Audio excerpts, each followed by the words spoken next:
আজকে তো খুবই খিদে পেয়েছে, চলো দেখি কী রান্না করেছে। ও, এটা তো ফুলকপি ভাজি আলু দিয়ে এবং বরবটি দিয়ে রান্না করেছে। সাথে তো মরিচ লাগবেই আমার, মরিচও একটা নিয়ে নিলাম। এমনিতে তো আমি 2টা 3টা করে মরিচ খেয়ে থাকি, কারণ মরিচ ছাড়া আমার চলেই না। সেটা হোক মাছ দিয়ে বা ভাজি দিয়ে বা তরকারি দিয়ে। কেন যেন আমি মরিচের প্রতি এতটা অ্যাডিক্টেড হয়ে গেছি, প্রতি বাইটেই মরিচটা থাকতে হয়। শীতকাল আসলেই তো ফুলকপি ভাজি, বাঁধাকপি ভাজি এগুলা তো থাকে এবং এগুলা তো অনেক বেশি মজা হয়ে থাকে। এটা রুটি দিয়েও খেতে খুব ভালো লাগে। আমাদের বাসায় তো প্রায় সময় এটা হয়ে থাকে। আর এখানে চিংড়ি মাছ আলু দিয়ে রান্না করছে অল্প করে ঝোল করে।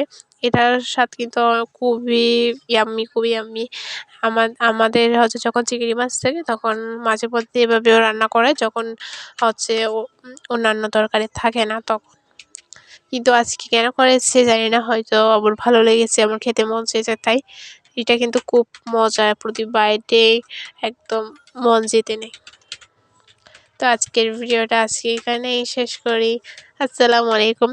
আমার এই ভিডিওগুলো আপনাদের ভালো লাগলে আপনারা অবশ্যই আমাকে ফলো দিয়ে আমার পাশে থাকবেন, সাবস্ক্রাইব করে পাশে থাকবেন।